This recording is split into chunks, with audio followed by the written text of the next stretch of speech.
everyone, welcome back to my channel. I'm Morgan, this is my mother Erica. Hi.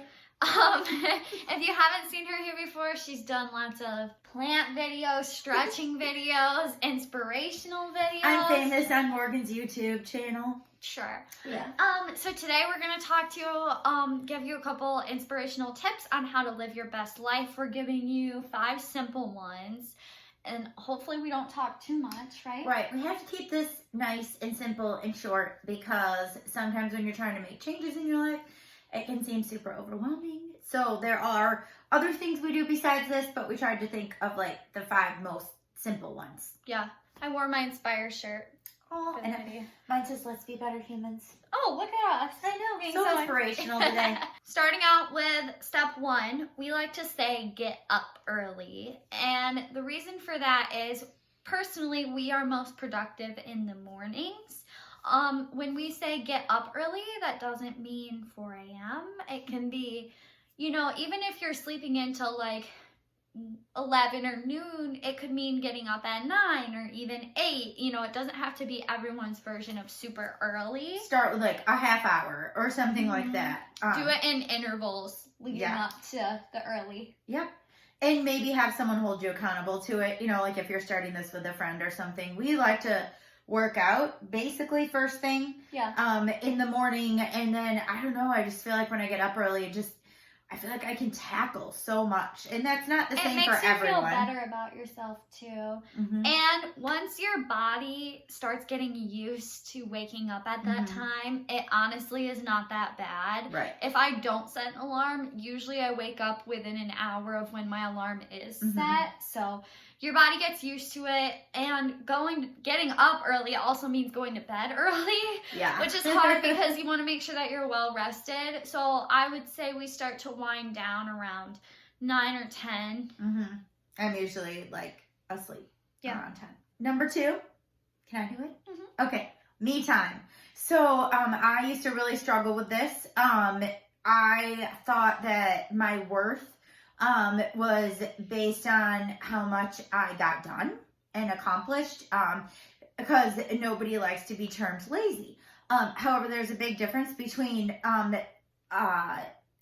mindfully or purposefully, I guess, taking time for yourself so that you don't burn out, and being lazy. There's a huge difference. So for me, like my me time would involve reading, working in my garden. I get a massage once a month. It's always scheduled. What else? Working out. Like that's something that I don't compromise on. Like that's in my schedule and I do it. It's very important for my mental health.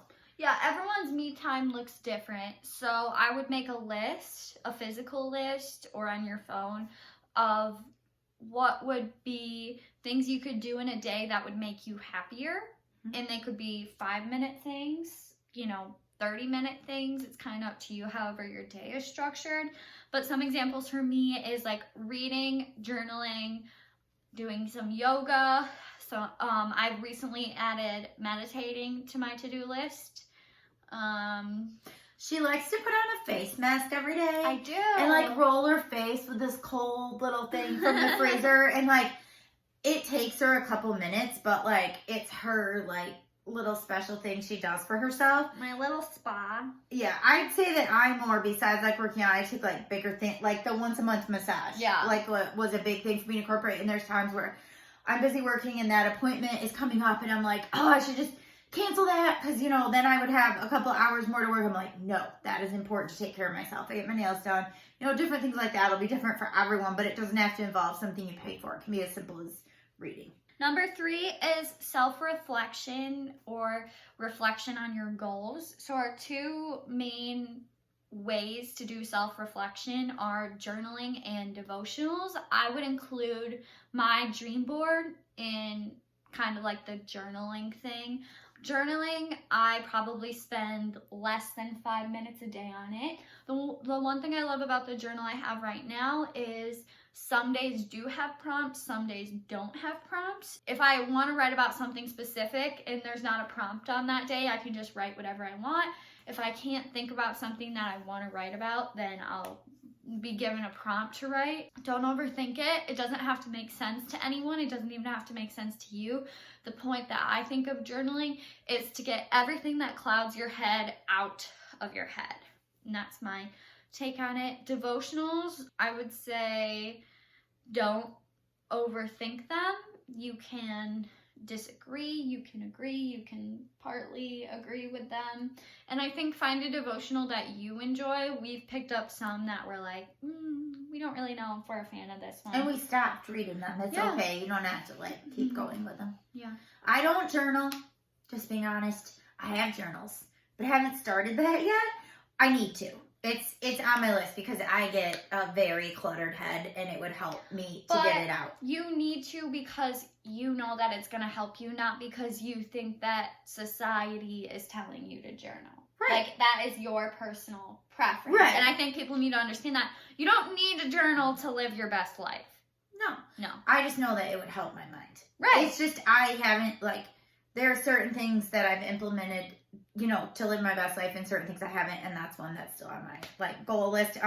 But devotionals are very, very important to me, and also just, I don't know, while I'm running or, driving in the car, I just start thinking about, different situations in my life that have gotten me to this point, and just, I do a lot of self-reflection on, things that I could have done different or whatever, and some of that's through prayer as well. So, number 4 is exercise and diet.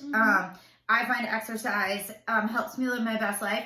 It's not to be a certain weight or necessarily to look a certain way, even though I do find that it comes naturally. Yeah. When you do that. Yes, but I don't ever want my lack of physical ability, because I don't exercise, I don't want to be unhealthy so that it keeps me from doing certain things in life. We were just taking this self-defense class together, and he's like, are you guys breathing hard? Would you be able to protect yourself?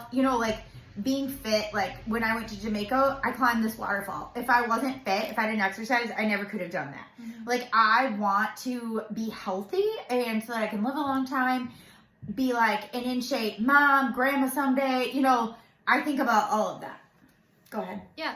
I agree with everything you said about exercise. I mean, I just love it. Clears my mind. Helps my mind. Yeah, and I think there's a lot of different forms of exercising to stay fit. You can take a class, you can do solely cardio based, you can do weight training or lifting, which is what I do with Trent. There's so many different options. There's yoga. That's a much more lighter, I feel like, exercise. And my opinion on diet is that I eat things that I like.